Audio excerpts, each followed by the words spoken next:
Hi, you guys. I wanted to quick record a video for you to help you with some of the overwhelming feelings that come along with making positive changes to your home environment and how to really use some tools that I have to organize your thoughts and make everything a bit more logical and less emotional and like get rid of that overwhelming feeling. So I understand those feelings 100%. When I first kind of started changing my home and making it a healthier environment, I didn't do a lot at the beginning because I was so overwhelmed by the sheer amount of information that I was being bombarded with all the time. I had a really hard time in the beginning kind of differentiating between someone's opinion who might they don't necessarily have any background in the area of a healthy home other than they just did it themselves, and on the opposite end, seeing what was out there as far as science backed research about certain things in your home. So I felt very conflicted because I would read two different sides. I didn't quite know what to do.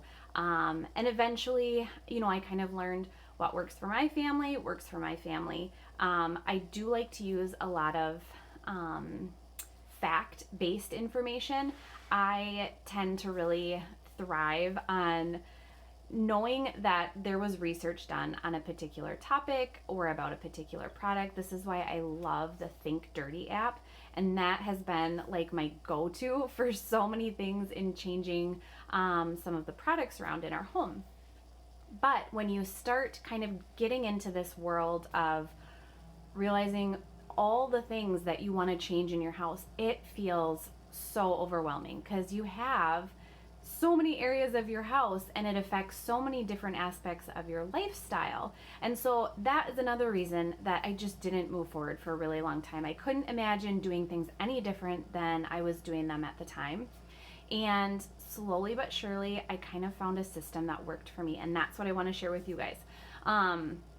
So the first thing for me was to just get everything out of my head and onto paper. And I'm kind of a planner. That's how I function best, is to just get it out of my head. Because if I sit there and all the thoughts are swirling around with, I need to do this, oh, I want to do that, it starts to just overwhelm me.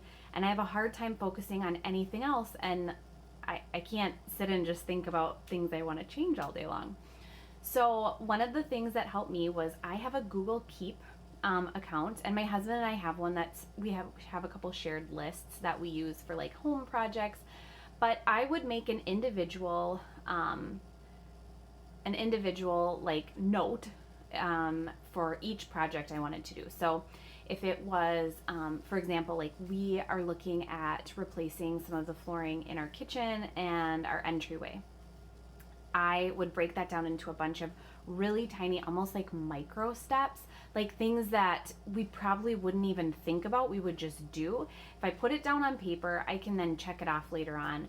And then also in the Google Keep, I will put links to different resources that I found.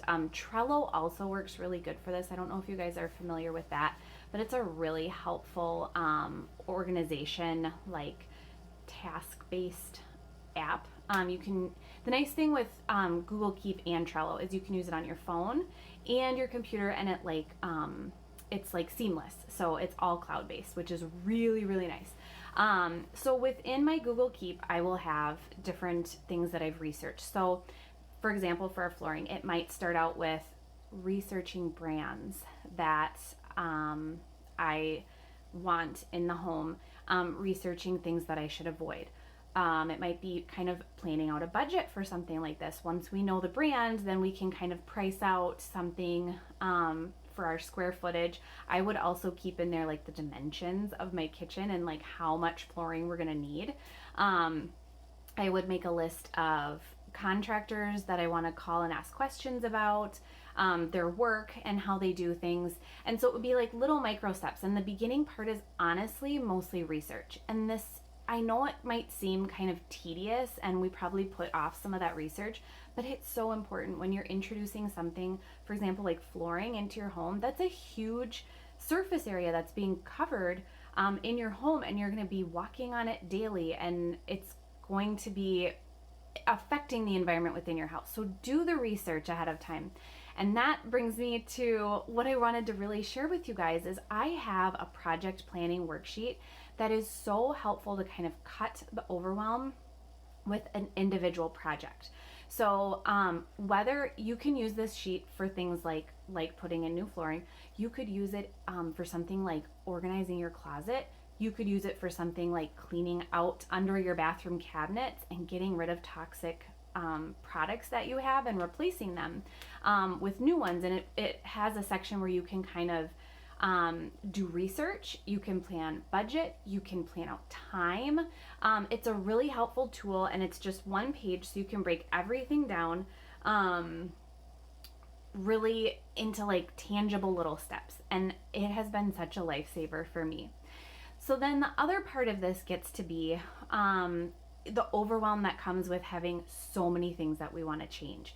If you have, if you've gone to like my blog, or you have a board on Pinterest and it's like all these projects you want to do in the house to reduce toxins or make it healthier, or all these habits you want to implement, that can feel overwhelming in itself because it feels like so much to do, which it is. But when you start breaking it down into smaller projects, so like each individual project, and you have a list of them, next weekend when you're kind of planning out what you're going to do for the weekend, around your kids' activities or whatnot, you can look at your list and go, this project right here of cleaning out under my bathroom sink is going to take me an hour. I can fit that in.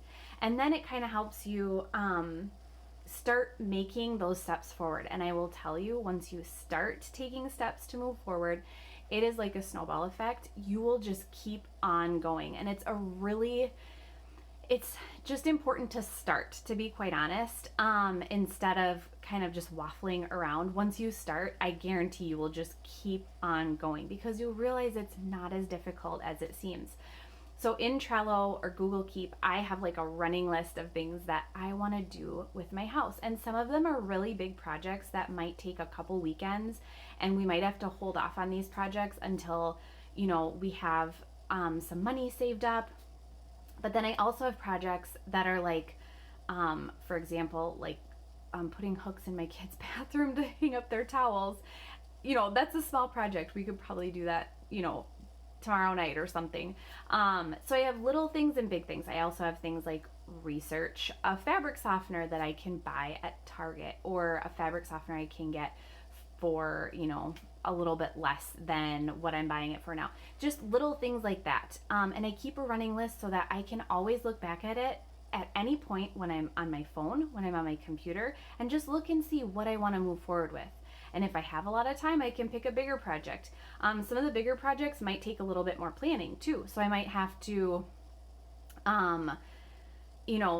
plan the project and then do it. And sometimes if I'm, sitting in front of the TV on a weeknight, I can sit down and plan something. But taking those small steps forward is going to be really beneficial in like that snowball effect of you'll just keep going. So I have a project planning worksheet that you can get in my resource library, and then I'll have a link in my profile, and you can just go to it and download. It'll ask you for your email, and it'll send you a password so you can log in and then get all of the downloads that I have. And the project planning worksheet is so helpful when you're trying to plan out even something small or something big in your home. And then within my Healthy House Detox, I also have broken down room by room how you want to go through the room and kind of make it healthier, and projects you can plan for the future, things you want to do right away, things you might need to plan. It's a really helpful tool. So I hope you guys can kind of use these tools to cut the overwhelming feeling and just take little steps forward, and it'll be a good impact on your house.